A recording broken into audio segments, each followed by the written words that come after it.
దేవునికి మహిమ కలుగును గాక. ప్రార్థన చేసుకొని మన వాక్యంలోనికి ప్రవేశిద్దాం. ప్రార్థన. పరిశుద్ధుడా, మమ్మల్ని మిక్కిలిగా ప్రేమించిన మా ప్రియ పరలోకపు తండ్రి, నీ ఘనమైన, నీ శ్రేష్టమైన, నీ మహోన్నతమైన నామమునకు కృతజ్ఞతాస్తుతులు చెల్లిస్తున్నాను తండ్రి. గడచిన కాలమంతయు మమ్మల్ని కాచి కాపాడి భద్రపరచి ఈ దినం నాయన ఈ రాత్రికాల సమయంలో నీ పాద సన్నిధిలో ఇంతవరకు ప్రార్థన ద్వారా పాటల ద్వారా నిన్ను స్తుతించడానికి మహింపరచడానికి మీరు ఇచ్చిన కృపను బట్టి వందనాలు. ఈ రాత్రికాల సమయంలో నాయన నీ వాక్యాన్ని వివరిస్తూ ఉండగా నీ ఆత్మ సహాయం నాకు అనుగ్రహించి ఇంటున్న మీ పిల్లలకు వినగలిగే చెవులు, గ్రహించుకునే మనసు, అనుసరించే హృదయాన్ని ప్రతి ఒక్కరికి దయచేయండి. ప్రారంభం నుండి ముగింపు వరకు నీకు మహిమకరంగా, మా అందరికి ఆశీర్వాదకరంగా మీరు జరిగించమని యేసుక్రీస్తు నామములో ఈ ప్రార్థన మనవులు సమర్పించి అడిగి వేడుకుంటున్నాను తండ్రి, ఆమెన్. మంచిది. ప్రభునందు ప్రియమైన దేవుని పిల్లలందరికీ కూడా ప్రభుని యేసుక్రీస్తు నామములో మీ అందరికీ హృదయపూర్వకమైన వందనాలు తెలియజేస్తూ ఉన్నాను. ఈ రాత్రికాల సమయంలో చక్కగా దేవుని మాటలు నేర్చుకుందాం. మరి ప్రతి ఒక్కరు కూడా శ్రద్ధగా ఆసక్తితో వినాలని ప్రభు పేట మనవి చేస్తూ ఉన్నాను. మన అంశం ఏంటంటే, క్రీస్తు మనకు ఏ విషయాలలో మాదిరి? క్రీస్తు మనకు ఏ విషయాలలో మాదిరి? ఒక 7 విషయాలు చెప్పి నా మాటలు త్వరగా ముగిస్తాను. చక్కగా శ్రద్ధగా వినాలని ప్రభుపేట మనవి చేస్తూ ఉన్నాను. క్రీస్తు మనకు ఏ విషయాల్లో మాదిరి? క్రీస్తు అనే మాటకు అర్థం మనకు తెలియాలి. మొట్టమొదటిగా యేసు అంటే అర్థం ఏంటి? రక్షకుడు. క్రీస్తు అంటే అర్థం అభిషిక్తుడు. ప్రభువు అంటే అర్థం పరిపాలించేవాడు, లేదంటే రాజు. అయితే క్రీస్తు మనకు ఏ విషయాలలో మాదిరి? క్రీస్తు మనకు ఏ విషయాలలో మాదిరి? మొట్టమొదటి విషయం ఏంటంటే, జాగ్రత్తగా గమనిద్దాం. మొట్టమొదటి విషయం పేతురు రాసిన మొదటి పత్రిక 2వ అధ్యాయము 21వ వచనం నుండి 23వ వచనం వరకు చదువుకుందాం. పేతురు రాసిన మొదటి పత్రిక 2వ అధ్యాయము 21వ వచనం. క్రీస్తు కూడా మీ కొరకు బాధపడి మీరు తన అడుగుజాడల యందు నడుచుకున్నట్లు మీకు మాదిరి ఉంచిపోయాను. ఏంటా మాదిరి?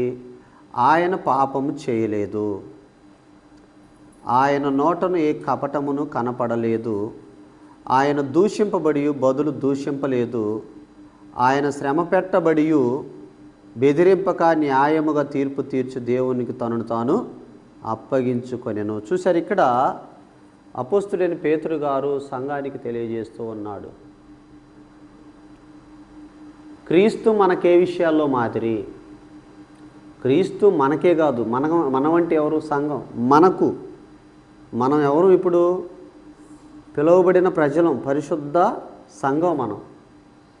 పేతురు రాసిన మొదటి పత్రిక 2:9 ఉంటుంది. ఏమని ఉంటుంది? అయితే మీరు చీకటిలో నుండి ఆశ్చర్యకరమైన తన వెలుగులోనికి మిమ్మును పిలిచాడు, మిమ్మును పిలిచిన వాని గుణాతిశయములను ప్రచురము చేయ నిమిత్తము ఏర్పరచబడిన వంశం, రాజులేని యాజక సమూహం, పరిశుద్ధ జనం, దేవుని సొత్తైన ప్రజలు. అయితే క్రీస్తు మనకే విషయాల్లో మాదిరి?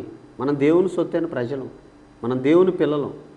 ఆ క్రీస్తు మనకే విషయాల్లో మాదిరి అంటే, ఇప్పుడు మనం చదువుకున్నాం. అపోస్తలుడైన పేతురు సంఘానికి తెలియజేస్తూ ఉన్నాడు, ఈరోజు నా ద్వారా దేవుడు మీకు తెలియజేసేది ఏంటంటే, క్రీస్తు కూడా మీ కొరకు బాధపడి. ఏంటంట? క్రీస్తు కూడా మీ కొరకు బాధపడి. క్రీస్తు ఎవరి కోసం బాధపడ్డాడంట? మన కోసం, ప్రజలందరి కోసం ఆయన బాధపడ్డాడు. ఏంటి ఆయన బాధ అంటే, ఆయన ఈ లోకంలో 33.5 సంవత్సరాలు జీవిస్తే, ఈ 33.5 సంవత్సరాల కాల వ్యవధిలో ఆయన ప్రతి దినం ఆయన ప్రతిరోజు మన కోసం బాధలు అనుభవించాడు. 3.5 సంవత్సరాలు సేవ చేశాడు. ఆ 3.5 సంవత్సరాల కాల వ్యవధిలో మీరు చూస్తే ఇంకొక అద్భుతం ఏంటంటే, మన తర్వాత నేర్చుకుంటాం. క్రీస్తు కూడా మీ కొరకు బాధపడి. ఏంటి ఆ బాధ అంటే, శిలువ శ్రమలు. శిలువ శ్రమలు. ఈ లోకానికి ఆయన వచ్చి 33.5 సంవత్సరాలు జీవించి మరణించి సమాధి చేయబడ్డాడు. ఆ శిలువ శ్రమలంటే ఏమంటే ఎంత బాధో తెలుసా? చేతుల్లో మేకులు, కాళ్ళల్లో మేకులు, పక్కలో బల్లెపోటు, తలపైన ముళ్ళ కిరీటం. ఆయన ఎన్నో శ్రమలు, ఎన్నో బాధలు అనుభవించాడు ఆయన. అందుకనే పేతురు చెప్తున్నాడు, క్రీస్తు కూడా మీ కొరకు బాధపడి మీరు తన అడుగు జాడలతో నడుచుకున్నట్లు మీకు మాదిరి ఉంచిపోయాను. క్రీస్తు మన కోసం బాధపడ్డాడు, శ్రమ పడ్డాడు. మీరేం చేయాలంటే, దేవుని సంగమా, మీరేం చేయాలంటే ఆయన అడుగు జాడల్లో నడవాలి. ఏంటి ఆయన అడుగు జాడలంటే?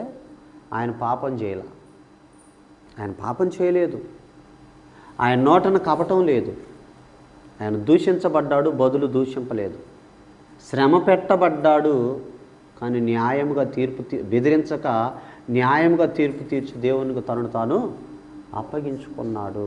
అంటే మనం ఇక్కడ నేర్చుకోవాల్సిన, క్రీస్తు మనకే విషయాల్లో మాదిరనే నేర్చుకోవాల్సిన విషయాల్లో మొదటి విషయం ఏంటంటే, శ్రమను సహించుట్లో మాదిరి చూపించాడు. ఏంటంట? మొట్టమొదటి విషయం ఏంటంటే శ్రమను సహించుట్లో మాదిరి. మరి ఈ రోజున మనకు చిన్న చిన్న శ్రమలు వస్తేనే మనం సహించలేకపోతున్నాం. ఏమంటే ఇంట్లో ఆర్థిక ఇబ్బందులు వచ్చాయనుకో, ఏంటోనండి నేను ఈ విధంగా ప్రార్థన చేసుకుంటున్నాను, బైబిల్ చదువుకుంటున్నాను, ఏమండి ప్రతి ఆదివారం క్రమం తప్పకుండా మందిరానికి వెళ్తున్నాను, కానీ నాకే కన్నీరు, నాకే బాధలు, నాకే శ్రమలు అనుకుంటుంటారు కదా. ఏమండి ఎవడైనను క్రైస్తవుడైనందుకు బాధ అనుభవించిన ఎడల అంటాడు. క్రైస్తవులు అయినందుకు బాధలు ఉంటాయి, శ్రమలు ఉంటాయి, కానీ శ్రమలు బాధల్లో కూడా సమాధానం ఉంటుంది కుటుంబంలో. ఎప్పుడు మాదిరి కలిగి జీవించినప్పుడు, క్రీస్తు అడుగుజాడలు నడుచుకున్నప్పుడు. ఏమండి శ్రమను సహించుట్లో మాదిరి. శ్రమను ఏం చేయాలంటే సహించాలి. బైబిల్ కూడా చెప్తుంది, సహించిన వారిని ధన్యులను కొనుచున్నాము కదా. ఎవరు ధన్యులంటే సహించిన వారు ధన్యులు. యేసుక్రీస్తు ప్రభువారు. ఈ రోజున మన అంశం ఏంటంటే, క్రీస్తు మనకే విషయాల్లో మాదిరి అంటే, ఒకటి శ్రమను సహించుట్లో మాదిరి. చెప్పరేంటండి ఏ విషయంలో మాదిరి? శ్రమను సహించుట్లో మాదిరి. శ్రమను సహించాడు ఆయన. మీరు చూసినట్లయితే 2వ అధ్యాయం 19లో, ఎవడైనను అన్యాయముగా శ్రమ పొందుచు దేవుని గూర్చిన మనస్సాక్షి కలిగి దుఃఖం సహించిన ఎడల అది హితమగును. తప్పిదమునకై దెబ్బలు తినినప్పుడు మీరు సహించిన ఎడల మీకేం ఘనము? మేలు చేసి బాధపడినప్పుడు మీరు సహించిన ఎడల అది దేవునికి హితమగును. ఇందుకు మీరు పిలువబడితిరి. క్రీస్తు కూడా మీ కొరకు బాధపడి మీరు తన అడుగుజాడలందు నడుచుకున్నట్లు మీకు మాదిరి ఉంచిపోయాను. చూసారా? ఇందుకు మీరు పిలువబడ్డారు. ఎందుకు? మేలు చేసి బాధ అనుభవించడానికి. ఏంటంట? మేలు చేసి బాధ అనుభవించడానికి పిలువబడ్డారు. మేలు చేస్తారు, కానీ మీకేందంట? బాధ. యేసుప్రభువారు 5 రొట్టెలు 2 చేపలు 5,000 మందికి పెడితే తినలేదండి? వాళ్ళే కదండి సిలువేయము అన్నది. చెప్పండి, ఎంతమంది రోగులు స్వస్థపరచబడ్డారు? మహత్కార్యాలు, సూచక్రియలు, అద్భుతాలు. ఎన్ని అద్భుతాలు చేశారు, ఎన్ని సూచక్రియలు చేశారు, ఎన్ని మహత్కార్యాలు చేశారు ప్రభువారు. చెప్పండి. అలాంటి వారు యేసు ప్రభువారు అంత ఆయన ద్వారా అన్ని మేళ్ళు పొందుకున్నటువంటి వారు ఏమంటున్నారంటే, సిలువేయము, వీడిని సిలువేయమని కేకలేశారు. బాధపడ్డాడు మన కోసం. క్రీస్తు కూడా మీ కొరకు బాధపడి మీరు తన అడుగుజాడలు నడుచుకోవాలి. ఆయన అడుగుజాడలు నడుచుకోవాలంటే మనం సిలువ వేయించుకోవాలని కాదు దాని అర్థం. అంటే ఆయన ఎలాగైతే ఈ భూమి మీద 33.5 సంవత్సరాలు బ్రతికితే ఏ పాపం లేకుండా పరిశుద్ధుడిగా బ్రతికాడో మనం కూడా అలా బ్రతకాలని. క్రీస్తు మనకి ఏ విషయాల్లో మాదిరి అంటే శ్రమలు సహించట్లో మాదిరి. మరి మనకు శ్రమలు ఉంటాయా? శ్రమలు ఉంటాయి. మరి మనం ఏం చేయాలి? శ్రమను సహించాలి. మొట్టమొదటి విషయం ఏంటంటే శ్రమను సహించుట్లో మాదిరి. చెప్పండి, శ్రమను సహించుట్లో మాదిరి. రెండో విషయం చూద్దాం. ఫిలిప్పీలకు రాసిన పత్రిక, అపోస్తలుడైన పౌలు ఫిలిప్పీలకు రాసిన పత్రిక 2వ అధ్యాయము 5వ వచనం నుండి 8వ వచనం వరకు చదువుకుందాం. ఫిలిప్పీలకు రాసిన పత్రిక 2వ అధ్యాయం 5వ వచనం నుండి 8వ వచనం వరకు. క్రీస్తు యేసునకు కలిగిన ఈ మనసు మీరును కలిగి ఉండుడి. ఆయన దేవుని స్వరూపం కలిగిన వాడయ్యుండి దేవునితో సమానముగా ఉండుట విడిచిపెట్టకూడని భాగ్యమని ఎంచుకొనలేదు కానీ మనుషులు పోలికగా పుట్టి దాసుని స్వరూపమును ధరించుకొని తన్ను తానే రిక్తునిగా చేసుకొనెను. మరియు ఆయన ఆకారమందు మనుషుడిగా కనపడి మరణం పొందునంతగా, అనగా శిలువ మరణం పొందునంతగా విధేయత చూపిన వాడై తన్ను తాను తగ్గించుకొనెను. చూసారా, యేసుక్రీస్తు ప్రభువారు రెండో విషయం ఏంటంటే, దేవుడేంటి దాసుడు కావటం ఏంటండి? మనుషులు పోలికగా పుట్టి తనను తాను రిక్తునిగా చేసుకున్నాడంట. శిలువ మరణం పొందాడు. ఏమంటే శిలువ మరణం పొంది విధేయత చూపిన వాడే తనను తాను ఏం చేశాడంట? తగ్గించుకున్నాడంట. ఎలా తగ్గించుకున్నాడు తెలుసా? యేసుప్రభు వారి శిష్యులు 12 మంది నేను గొప్ప, నేను గొప్ప, నేను గొప్ప అని వాళ్ళు వాదన పెట్టుకుంటున్నటువంటి సమయంలో యేసుప్రభు వారి దగ్గరకు వచ్చి శిష్యులను కూర్చోబెట్టి వారు పాదాలు పట్టుకొని వారు పాదాలు యేసుప్రభు వారు కడిగాడు. కడిగి తువాలు తీసుకొని తుడిచాడు. ఎంత తగ్గింపు అండి! దేవుడండి, దేవుని కుమారుడు, ఆయన దేవుని స్వరూపం కలిగిన వాడయ్యుండి ఇలాంటి మనసు మనం కలిగి ఉండాలి. 2:5 నుంచి 8 వరకు ఎట్లా ఉన్నది ఏమంటున్నాడు ఇక్కడ? పౌలు ఏం చెప్తున్నాడు? ఫిలిప్పీలకు లేఖ రాస్తూ ఫిలిప్పీ సంఘానికి పౌలు చెప్తున్నాడు ఎలాంటి విషయం కలిగి ఉండాలంటే మనం చెప్తున్నాడు. క్రీస్తు యేసునికి కలిగిన ఈ మనసు మీరును కలిగి ఉండుడి. ఆయన దేవుని స్వరూపం కలిగిన వాడై ఉండి దేవునితో సమానముగా ఉండుట విడిచిపెట్టకూడని భాగ్యమని ఎంచుకోనలేదు కానీ మనుషులు పోలికగా పుట్టి దాసుని స్వరూపమును ధరించుకొని తను తాను రిక్తునిగా చేసుకుని దాసుడయ్యాడంట. దేవుడేంటి, దాసుడేంటండి? దాసుడు దేవుడయ్యాడంటే పెద్ద గొప్పేం కాదు. దేవుడు దాసుడయ్యాడు. మీకు అర్థమయ్యే భాషలో చెప్తాను. కారు కొన్న వ్యక్తి మళ్ళీ సైకిల్ దొక్కడానికి ఇష్టపడతాడా? మీరు చెప్పండి.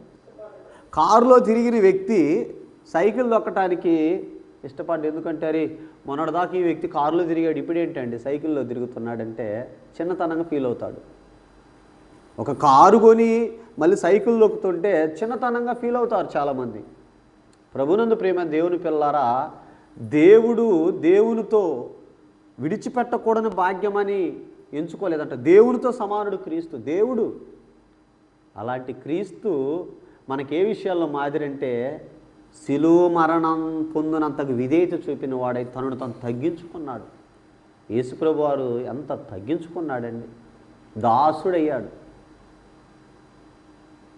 ఎంత తగ్గింపో చూడండి. ఈరోజును మనం ఆయన గురించే మాట్లాడుకుంటున్నాం, ప్రభువారి గురించే మనం నేర్చుకుంటున్నాం. క్రీస్తు మనకే విషయాల్లో మాదిరి, సంఘానికి ఏ విషయాల్లో మాదిరి అంటే మొట్టమొదటి విషయం చెప్పాను కదా, శ్రమను సహించుట్లో మాదిరి. రెండోది ఏంటంటే తగ్గించుకొనుట్లో మాదిరి. ఎంత తగ్గించుకున్నాడంటే చెప్తున్నాడు అక్కడ, మరియు ఆయన ఆకారమందు మనుషుడిగా కనపడి మరణం పొందునంతగా, అనగా శిలువ మరణం పొందునంతగా విధేయత చూపిన వాడై తన్ను తాను తగ్గించుకొనెను. ప్రభు ఏం చెప్పాడు? తనను తాను తగ్గించుకునేవాడు హెచ్చింపబడును. తగ్గించుకున్నట్లో మాదిరి. తగ్గించుకున్నాడు కనుకనే హెచ్చించబడ్డాడు. ఎలా చెప్పాడు కదా, దేవాలయానికి 2 వ్యక్తులు వస్తారు, పరిసయ్యుడు, సొంకరి. 2 వస్తే అతనికంటే ఇతడే నీతిమంతుడిగా తీర్చబడ్డాడంటే తగ్గించుకుంది ఎవరు అక్కడ? సొంకరి. హెచ్చించుకుంది ఎవరు అక్కడ? పరిసయ్యుడు. ఇప్పుడు ఇక్కడ ప్రభువు అక్కడ చెప్పినటువంటి ప్రభువు ఇక్కడ చేశాడంటే చేశాడు, తగ్గించుకున్నాడు. తనను తాను తగ్గించుకున్నవాడు హెచ్చించబడును అన్నాడు. యేసుక్రీస్తు ప్రభువారు మనకి రెండో విషయంలో ఏ విషయాల మాదిరి? తగ్గించుకున్నట్లో మాదిరి. మరి తగ్గించుకుంటే ఏంటంటే చూస్తారు అక్కడే.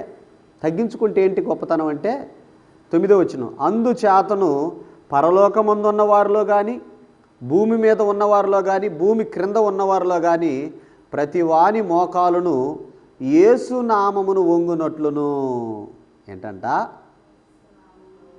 వంగునట్లును ప్రతివాని నాలుకయు తండ్రి అయిన దేవుని మహిమార్థమై యేసు క్రీస్తు ప్రభు అని ఒప్పుకొనున్నట్లును దేవుడు ఆయనను అధికముగా హెచ్చించి ప్రతి నామమునకు పై నామమును ఆయనకు అనుగ్రహించెను. పరలోకంలో ఉన్నవారిలో కానీ, భూమి కింద ఉన్నవారిలో కానీ, భూమి మీద ఉన్నవారిలో కానీ అందరూ కూడా యేసు ప్రభువు నోటితో ఒప్పుకోవాలి. ప్రతి నామము అందరూ కూడా యేసుక్రీస్తు నామాన్ని ఒప్పుకోవాలి. ఏం చేయాలి? యేసుక్రీస్తు నామాన్ని ఒప్పుకోవాలి. ఎంత గొప్ప ఆధిక్యత ఇచ్చాడో చూడండి తండ్రి కుమారుడికి. సర్వాధికారాన్ని ఇచ్చాడు ఈ లోకంలో తండ్రి కుమారునికి. ప్రభునందు ప్రియమైన దేవుని పిల్లలారా, తను తగ్గించుకున్నాడు కనుకనే పరలోకమందు ఉన్నవారిలో కానీ, భూమి మీద ఉన్నవారిలో కానీ, భూమి కింద ఉన్నవారిలో కానీ ఆయన గొప్పవాడు. పైనామమును అంటే ఏం చేశాడు? దేవుడు ఆయన అధికంగా హెచ్చించి ఏం చేశాడని చెప్తున్నాడు. ప్రతి నామమునకు పైనామమును ఆయనకు అనుగ్రహించను. అన్ని నామముల కన్నా పైనామం యేసునామం. మరి ఎవని వలనను రక్షణ కలగదు. ఆకాశము కింద మనుషులలో ఇయ్యబడినటువంటి మరి ఏ నామమును రక్షణ కలగదు. ఈ నామముననే. ఎన్నో నామాలు ఉన్నాయి కానీ ఒకే ఒక్క నామం, ఆ నామం వల్లనే రక్షణ. అందుకని ఆయన తగ్గించుకున్నాడు కనుకే హెచ్చించబడ్డాడు. 2 విషయాలు చెప్పాను. ఏంటయా? ఎన్ని విషయాలు? 2 విషయాలు. ఒకటి శ్రమను సహించట్లో మాదిరి, 2 తగ్గించుకున్నట్లో మాదిరి. 3వ విషయం చూద్దాం. 3వదిగా లూకాసు సువార్త 23:34 తీయండి అందరూ. లూకాసు సువార్త 23వ అధ్యాయము, లూకాసు సువార్త 23వ అధ్యాయము 34 వచనమండి. తీయాలి, అందరు తీయాలి బైబిల్. 23:34. యేసు, తండ్రి వీరేమి చేయుచున్నారో వీరెరుగరు గనుక వీరిని క్షమించమని చెప్పెను. చూసారా? యేసుక్రీస్తు ప్రభువారు 3 విషయంలో, అంటే ఆయన క్రీస్తు మనకే విషయాల్లో మాదిరి అంటే క్షమించుట్లో మాదిరి, క్షమాగుణం. ఏ విషయంలో మాదిరి? క్షమించుట్లో మాదిరి. క్షమించాడా? క్షమించాడు. తన ముఖం మీద ఉమ్ము ఊసిన వారిని, కొడాలతో కొట్టిన వారిని, చేతుల్లో మేకులు కొట్టిన వారిని, కాళ్ళల్లో మేకులు కొట్టిన వారిని, తలపైన ముళ్ళ కిరీటం పెట్టిన వారిని, ఎగతాళి చేసిన వారిని, గేలి చేసిన వారిని అందరిని కూడా క్షమించాడు ఆయన. యేసుక్రీస్తు ప్రభువారు మనకి ఏ విషయాల్లో మాదిరి అంటే 3వ విషయము క్షమించుట్లో మాదిరి, క్షమాగుణం కలిగిన వాడు. తండ్రి వీరేమి చేయుచున్నారో వీరెరుగరు కనుక వీరిని క్షమించు అంటే వాళ్ళ ముఖం మీద ఊసే తెలియదా వాళ్ళకి? వారు కొరడాలతో కొట్టేది వారికి తెలియదా? తెలుసు. కానీ మరి ఏది వారికి తెలియదంటే వారు నిజంగా ఆయన దేవుడు, దేవుని కుమారుడని తెలియదు. వాళ్ళు నిజంగా తెలిసి ఉంటే మహిమాస్వరూపైన దేవుణ్ణి సిలువేయకపోయి ఉందరని పౌలు గారు చెప్తాడు. కొరింథీయులకు లేఖ రాస్తూ చెప్తాడు. వారు తెలియకే సిలువేశారు. అందుకని ప్రభు కూడా ఏమంటున్నాడంటే, తండ్రి వీరేమి చేయుచున్నారు వీరు ఎరుగరు కనుక వీరిని క్షమించు. 3వ విషయం ఏంటంటే క్షమించుట్లో మాదిరి. 7 విషయాలు చెప్పాలి కాబట్టి నేను పని చెప్పుకుంటూ వెళ్ళిపోతున్నాను. జాగ్రత్తగా గమనించండి. 4వ విషయం మీరు చూస్తే, 4వ విషయము యోహాను సువార్త 4:34 అండి. తీయాలి అందరూ. 4:34 యోహాను సువార్త 4:34. యేసు వారిని చూసి నన్ను పంపిన వాని చిత్తం నెరవేర్చుటయు ఆయన పని తొదముట్టించుటయు నాకు ఆహారమై ఉన్నది. చూసారా? ఏంటంట? తండ్రి పని చేసి తండ్రిని మహింపరచుట్లో మాదిరి. యేసుప్రభు వచ్చింది ఎందుకు? తండ్రి చిత్తం నెరవేర్చడానికి, ఆయన పని తొదముట్టించడానికి ఈ లోకానికి వచ్చాడు. ఈ లోకంలో ఆయన ఎందుకు యేసుప్రభు వారు జన్మించాడంటే తండ్రి పని చేయడానికి వచ్చాడు. ఏంటి తండ్రి పని? ఏదేను తోటలో ఆదాము హవ్వలు చేసిన ఆ తప్పుని తీసివేయటానికి కడపట ఆదాముగా యేసుక్రీస్తు ప్రభువారు ఈ లోకానికి వచ్చాడు. ఎక్కడైతే పాపం జరిగిందో, ఎక్కడైతే మనుషులు సాతాను యొక్క వశం అయిపోయారో ఆ సాతాను బంధకాల నుంచి విడిపించడానికి ప్రభు వచ్చాడు. మనుషులు పాపపు స్థితిలోకి వెళ్ళిపోయారు. దొంగతనం, వ్యభిచారం, నరహత్య, ఈర్ష్య, అసూయ, ద్వేషం, మత్సరం, ఇమతాలు, అల్లరితో కూడిన ఆటపాటలు, సరసోక్తులు, బూతులు, వాటన్నిటితో నిండిపోయినటువంటి ప్రజలని ఆయన తండ్రితో సమాధానపరచడానికి, తండ్రితో ఐక్యపరచడానికి యేసుప్రభు ఈ లోకానికి వచ్చాడు. బంధం ఎక్కడ తెగిపోయిందంటే దేవునితో బంధం ఏదేను తోటలో తెగిపోయింది. ఆ బంధాన్ని గెత్సమనే తోటలో ఆయన కలిపాడు. ఆ తోటలో ఆయన ప్రార్థించాడు. ఆయన ప్రార్థన చేస్తుంటే ఏమండి, ప్రార్థన అనేది తర్వాత చూద్దాం, ఇంకా ఉందిగా ప్రార్థన గురించి కూడా. అయితే నాలుగవదిగా తండ్రి పనిచేసి తండ్రిని మహింపరచుట్లో మాదిరి. ఎవరిని మహింపరచాలి? ఈ రోజున మనుషులను మహింపరుస్తున్నారు చాలామంది.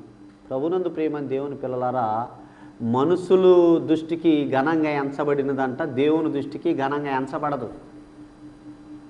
దేవుని దృష్టికి నువ్వు ఘనంగా ఉండాలి. దేవుని దృష్టికి నువ్వు ఇష్టంగా చేయాలి దేవుడి పని, దేవుని సేవ.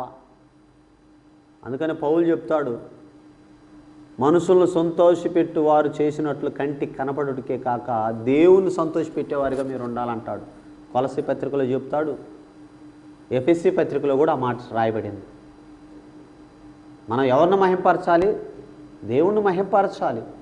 ఇక్కడ యేసుక్రీస్తు ప్రభువారు నాలుగో విషయం ఏంటంటే తండ్రిని మహింపరచుట్లో మాదిరి. తండ్రిని మహింపరిచాడు, తండ్రి చిత్తాన్ని నెరవేర్చాడు ఈ భూమి మీద. ఏమండి, తండ్రి పనిచేసి తండ్రిని మహింపరచుట్లో మాదిరి నాలుగో విషయం. ఇంకా మనం ముందుకెళ్తే యేసుక్రీస్తు ప్రభువారి గురించి ఇక్కడ ఎవరితో మాట్లాడుతున్నాడు ఈ మాట? యేసు ప్రభువారి శిష్యులు ఊర్లోనికి వెళ్ళి ఆహారం కొనుక్కొని వచ్చిన తర్వాత అయ్యా ఆహారం భుజించమంటే అప్పుడు మీకు తెలియని ఆహారం నాకున్నది అంటారు. అక్కడ ఆ కాంటెక్స్ట్లో మాట్లాడుతూ ఉన్నాడు.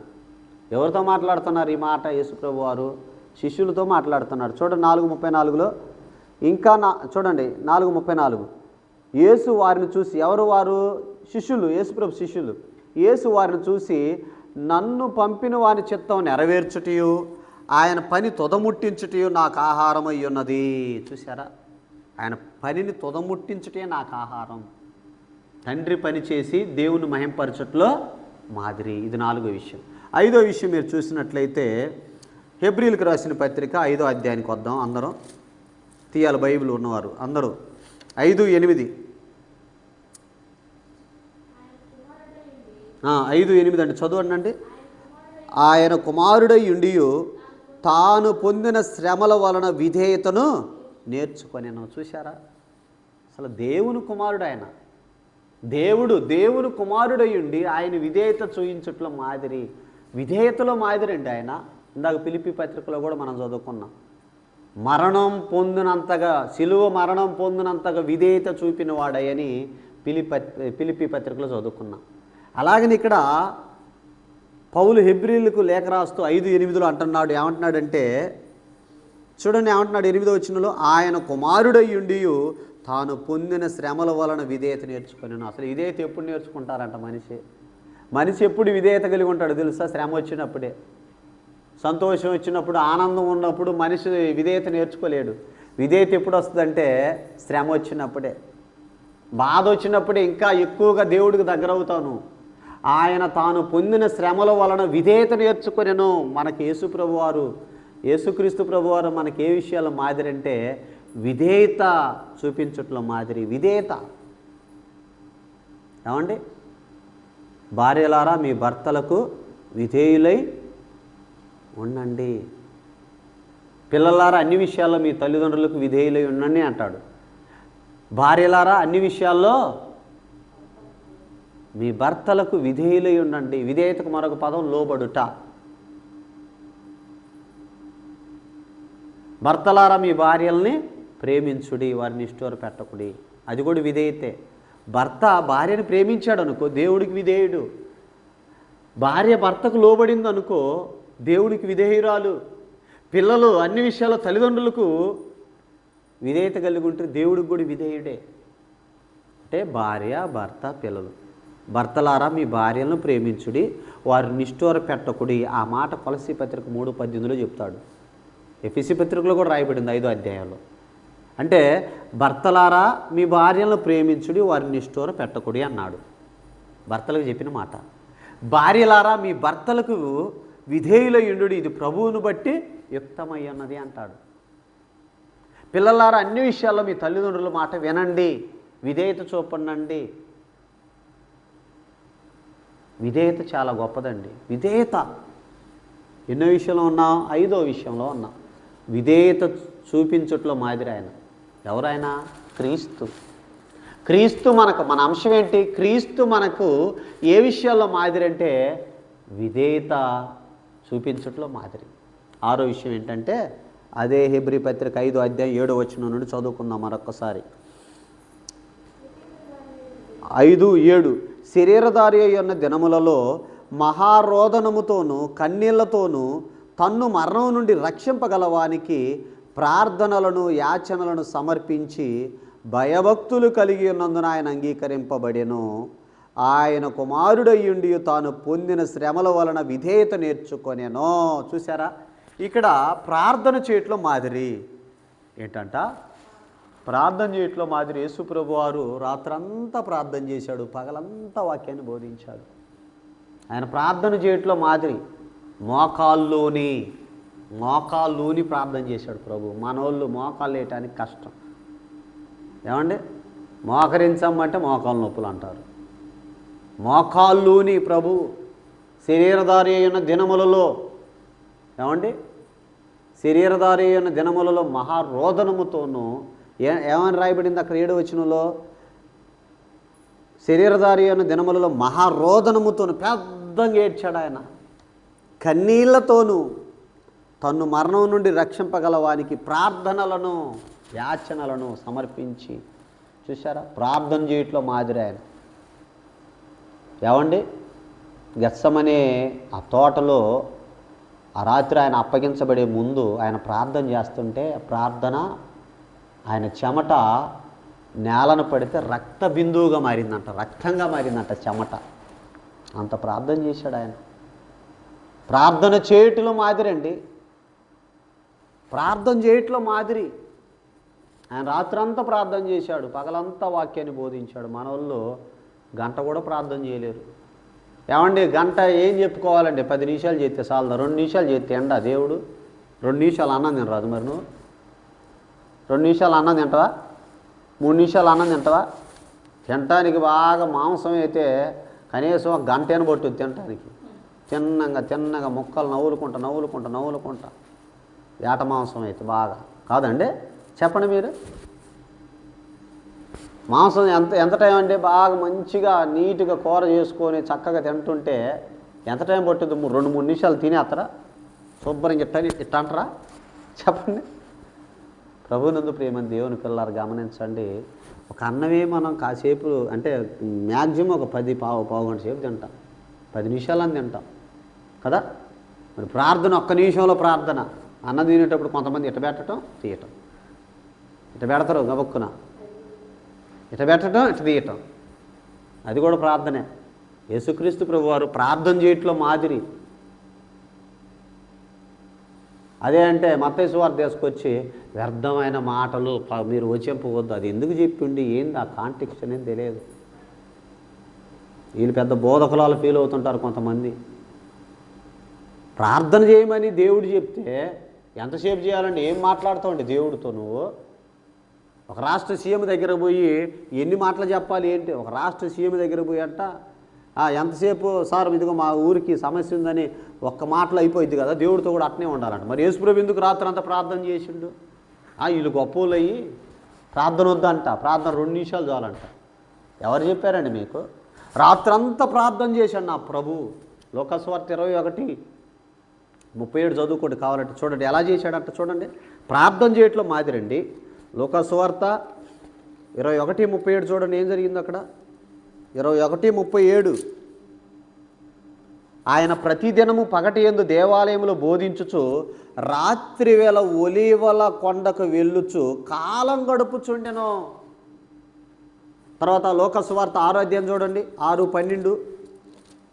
ఏమండి 6:10 కానీ 6:12 కానీ చూడండి ఒకసారి. లోకస్వార్త 6వ అధ్యాయం 12 వచనం. ఆ దినములు యందు ఆయన ప్రార్థన చేయుట కొండకు వెళ్ళి దేవుణ్ణి ప్రార్థించుట యందు రాత్రి గడిపెను.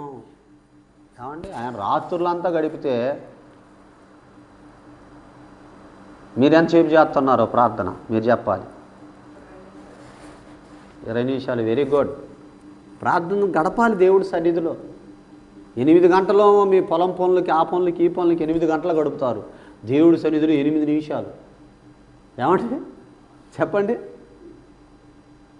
8 గంటలైనా ఏ పని అని నువ్వు కష్టపడతావు, కానీ దేవుడి సన్నిధిలో 1 గంట వాక్యం వినటానికి నిద్రపోతాం. నిద్ర కాదా? ప్రార్థన చేయట్లో మాదిరి మనం ప్రభు గురించే నేర్చుకుంటున్నాం ఈ రాత్రికాల సమయంలో. ప్రభునందు దేవుని పిల్లలారా, క్రీస్తు మనకి ఏ విషయాల్లో మాదిరి అంటే ఇది 6వ విషయం, ప్రార్థన చేయట్లో మాదిరి.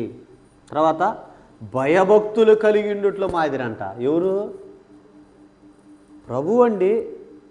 ఆయన యందు భయభక్తులు కలిగి ఉండుట్లో మాదిరి. తండ్రి యందు భయము భక్తి అంటే ఎవరికి? యేసు ప్రభు వారు. మరి మనకేమైనా భయం ఉందా? ఏమైనా భక్తి ఉందా? భయం లేనిది భక్తి వస్తుందండి. భయభక్తులు కలిగి ఉన్నట్లు మాదిరి. అక్కడే చూడండి ఏం రాయబడిందో హెబ్రీ పత్రికలో. ఆ మాట చదివి ముగిస్తాను. చూడండి హెబ్రీ పత్రిక 5వ అధ్యాయం. మళ్ళీ వద్దాం ఇక్కడికి. 5వ అధ్యాయం 7వ వచనం నుండి చదువుకుందాం. శరీరధారి అయిన దినములలో మహారోదనముతోనూ కన్నీళ్లతోనూ తన్ను మరణం నుండి రక్షింపగల వానికి ప్రార్థనలను యాచనలను సమర్పించి భయభక్తులు కలిగి ఉన్నందున ఆయన అంగీకరింపబడెను.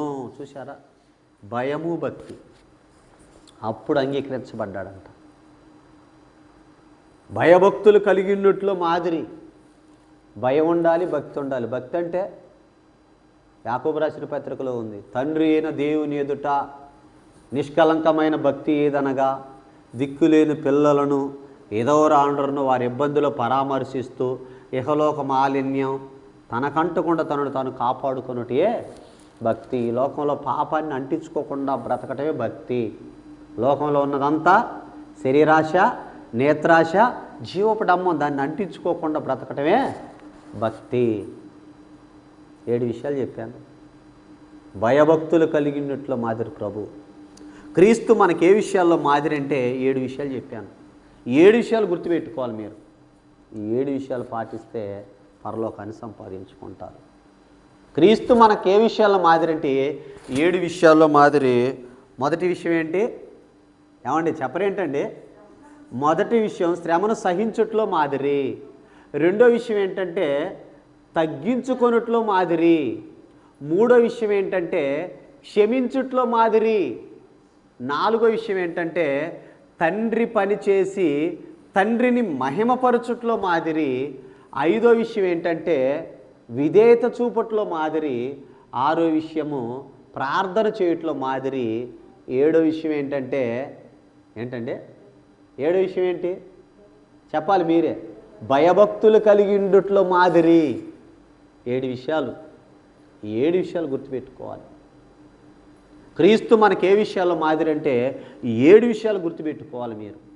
మరొకసారి చెప్పమంటారా? మరొకసారి. ఒకటి గుర్తుపెట్టుకోవాలి. ఒకటి ఏంటంటే క్రీస్తు మనకి ఏ విషయాల్లో మాదిరి అంటే 1 శ్రమను సహించుట్లో మాదిరి. 2 తగ్గించుకొనుట్లో మాదిరి.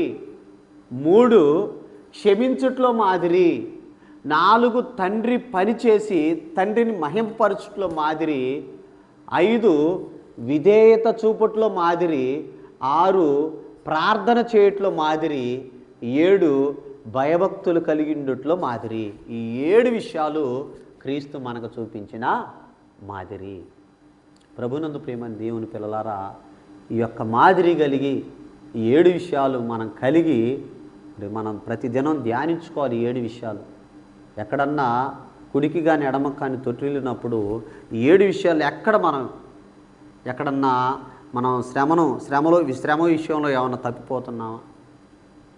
ఎక్కడన్నా తగ్గించుకోకుండా హెచ్చించుకుంటున్నామా?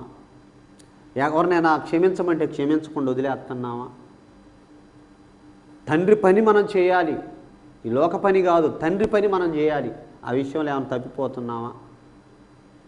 విధేయత కలిగి ఉంటున్నావా? అన్ని విషయాలు విధేయత కలిగి ఉంటున్నావా? చూసుకోవాలి. ప్రార్థన చేయట్లో ఏమైనా మాదిరి కలిగి ఉంటున్నావా? చూసుకోవాలి. భయభక్తులు కలిగి ఉంటున్నావా? చూసుకోవాలి. ఈ 7 విషయాలు మనం మాదిరి కలిగి ఉంటే తప్పకుండా పరలోకం వెళ్తామండి. కాబట్టి గమనించండి, ఈ 7 విషయాలు మీరు అందరూ కూడా శ్రద్ధగా జాగ్రత్తగా మరొకసారి ధ్యానించుకోండి. చక్కగా 7 విషయాలు వీటిని మీ హృదయం అనే పలక మీద రాసుకోండి.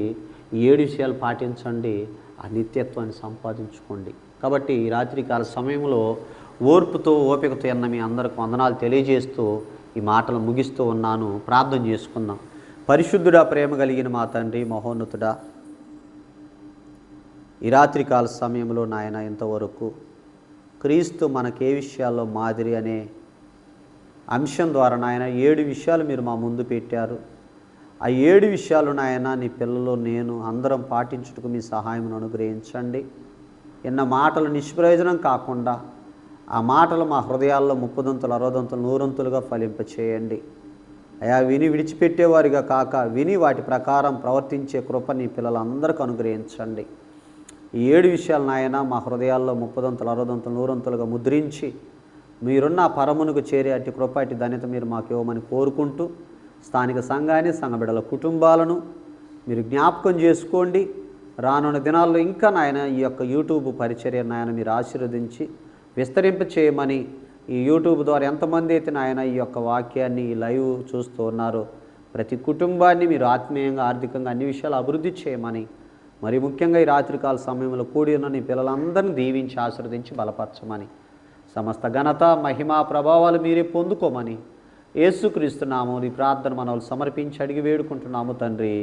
ఆమెన్. మన తండ్రి అయిన దేవుని ప్రేమ, కుమారుడైన యేసు ప్రభు వారి కృప, పరిశుద్ధాత్మ అన్యోన్య సహవాసం సదాకాలం మనందరికి తోడై ఉండునుగాక. ఆమెన్. మీ అందరికి వందనాలు. ప్రభువైన యేసుక్రీస్తు నామములో వందనాలు తెలియజేస్తూ ఈ నా మాటలు ముగిస్తున్నాను. దేవునికి మహిమ కలుగునుగాక. God bless you all.